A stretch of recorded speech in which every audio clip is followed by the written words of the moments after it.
Mic வந்துட்டா mic வந்துட்டா ரெடியா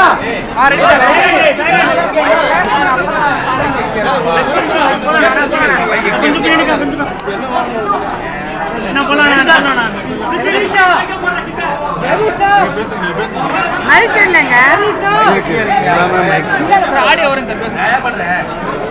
ஹலோ ஹலோ நீங்க ஹலோ ஐயா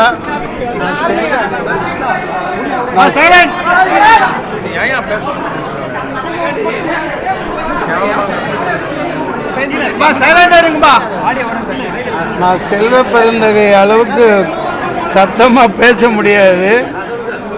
பேசுறது கேக்குதா? அமைதி அமைதி. நம்ம மாண்புமிக்க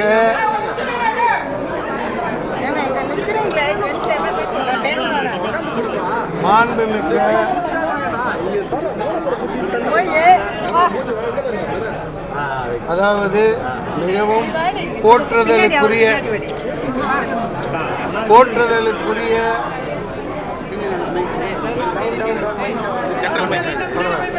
இது யாரோட மைக்கு? கேக்குதா? போற்றுதலுக்குரிய பதவியிலே இருக்கின்ற பிரதமர் நரேந்திர மோடி அவர்கள் ஒரு விஷப்பாம்பை விட மோசமாக விஷங்கக்கிற அளவுக்கு தேசத்தில் பிரிவை ஏற்படுத்தி இரத்த ஆறுவோடு வச்சு மதக்கலவரத்தை உண்டு பண்ணி எப்படி மணிப்பூரில் உண்டு பண்ணாரோ குஜராத்தில் பண்ணாரோ அப்படி ஒரு கேவலமான முறையில் மன்மோகன் சிங்கோட கால் தூசிக்கு கூட இவர் ஈடாக மாட்டார். மன்மோகன் சிங் மிகப்பெரிய ஒரு பொருளாதார வல்லுநர், ஃபைனான்சியல் நிபுணர். கொஞ்சம் அமைதியாக இருங்க ப்ளீஸ். அவர் பேசினது ஒட்டுமொத்தமாக இந்த மாதிரி தாழ்த்தப்பட்டவர்கள், ஓபிசி, பெண்கள், இஸ்லாமியர்களில் ரொம்ப ரொம்ப பின்தங்கிய வகுப்பில் இருக்கவங்க, வேலைவாய்ப்பு இல்லாமல் இருக்காங்க, அவங்களுக்கெல்லாம் அந்த மாதிரி பிரித்து கொடுக்கப்படும் மாதிரி ஒரு பொதுவான கருத்தை கருணை அடிப்படையில் பேசினதை 2006 பேசினதை திருச்சி ராஜஸ்தானில் உள்ள சாதாரண அதாவது எளிமையான மக்கள் அவங்க என்ன சொன்னாலும் நம்புவாங்க. ஏழைகள் அங்கெல்லாம் படிப்பறிவு இல்லாமல் தான் பெரியார், அண்ணா, நம்ம அயோத்திதாச பண்டிதர் இப்படியெல்லாம் இங்கே அப்படிப்பட்ட ஆளுமைகள் அங்கே இல்லாதனால அடிமையாகவே வச்சிருக்கிற அந்த ராஜஸ்தானில் இப்படி விஷங்கக்கிற அளவுக்கு ஒரு மிகப்பெரிய அவர் ஒரு மனிதராக இருக்கவே தகுதியற்றவர், கீழ்த்தனமாக நடந்து கொண்டார்.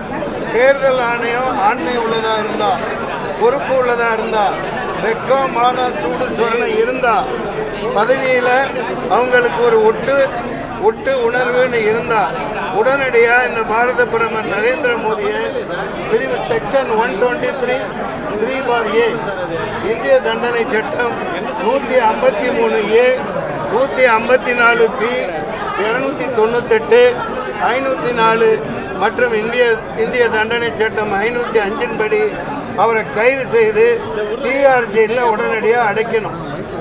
அப்புறம் தேர்தலை நடத்தணும். இந்த தேர்தல் அவர் தலைமையில் நியாயமாக நடக்காது. இது இன்னொன்று. இப்போ கொரோனா எப்படி கொண்டு வந்தாங்க, அதுக்கப்புறம் பூஸ்டர் ஊசி, ஹார்லிக்ஸ் ஊசி, பூஸ்டர் ஊசின்னு ஒன்றா கொண்டாந்தாங்கல்ல, அந்த மாதிரி முதல்ல என்ன வந்துச்சு? முதல்ல இவிஎம் மிஷினு, அப்புறம் விவி பேடு, அதுக்கப்புறம் இன்னொன்று என்ன கண்ட்ரோலிங் யூனிட்டு. அதை ஒரு 10 மீட்டர் வயரை வச்சுக்கிட்டு இந்த எலி பிடிக்கிற மாதிரி ஒரு அதிகாரி உட்காந்துருப்பார். அவர் அமுக்குவார், அங்கே பீன்னு சவுண்டு வரும். அவர் அமுக்குவார். ஏண்டா இந்த கேவலமான கேப் மாதிரி பொழப்புக்கு பேசாமல் பேப்பரில் வச்சுட்டு போங்கடா, பேப்பரில் வச்சு தொலைங்கடா, பாரத பிரதமரை தூக்கி உள்ளே போடுங்க. மூன்றாவது சமாச்சாரம், நான் போன வருஷம் நவம்பர்லேயே கடிதம் கொடுத்துருந்தேன். காங்கிரஸ் பேராய கட்சியில் இணையறதுக்காக, தாய் கழகத்தில் இணையறதுக்காக. ஏன்னா முன்னாடியே சோனியாஜி 25th சமிட்டில் டெல்லிக்கு போய் ரொம்ப 5 வருஷம் முன்னாடி காங்கிரஸில் இருந்தேன். இந்தியவன ராமமூர்த்தி ஐயா அவர்கள் கூட கருத்து வேறுபாடு காரணமாக விலகிட்டேன். அது இணையத்துக்காக கடிதம் கொடுத்துருந்தேன். அது யாருக்கு போய் சேரலன்னு நினைக்கிறேன். அதனால தான் இடையில நான் அந்த கட்சி ஆரம்பித்து ஒரு தேர்தலை கஷ்டப்பட்டு என் கை காசை போட்டு மிகவும் போராடி களத்தில் இருந்து அநேகமாக ஜெயிச்சுட்டு வந்திருக்கேன். இந்த நிலையில் அந்த வேலூர் தொகுதி எல்லா இடத்துலையுமே எனது பாரத பிரதமராக நமது இந்தியா கூட்டணியை எல்லா இடத்துலையும் ஆதரிக்கிறேன். வேலூர் தவறுன்னு சொல்லி பிரதமர் கேண்டிடேட்டாக I declared prime minister candidate Sonia காந்தியின் அன்பு மகள் பிரியங்கா காந்தி. அந்த பிரியங்கா காந்தி என்ற மகராசிக்கு பிரதமருக்கான முகராசி இருக்குது.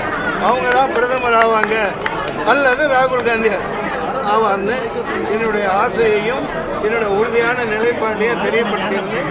நிச்சயமாக இந்த மாதிரி ஒரு சூழ்நிலையில் 10 வருடம் நாட்டை ஆண்ட இந்த பாரத பிரதமர் ஒரு வெங்காயம் உரிச்சு போடலை.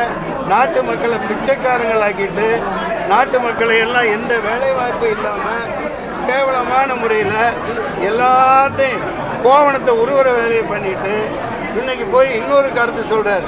வெளிநாட்டு சதிகள் வெளிநாடுகள் கூட சேர்ந்து இவரை கொலை பண்ண பார்க்குறாங்களாமா. இந்த டைலாக் எங்கேயோ கேட்ட மாதிரி இல்லை. ஏன்னா இது வெளிநாடு ஒரு நாடு இல்லாமல் சுற்றிட்டு வந்திருக்கிறது இவர் தான். இந்த மாதிரி எதையாவது பெணாத்தி ஒரு குழப்பத்தை உண்டு பண்ணுறாரு. கண்டிக்கத்தக்கது. முதல்ல சாதாரண குடிமகனை தூக்கி உள்ளே போடுங்க. முதல்ல அதை செய்யுங்க. இல்லாட்டி பெரிய போராட்டம் வெடிக்கும். நன்றி, வணக்கம்.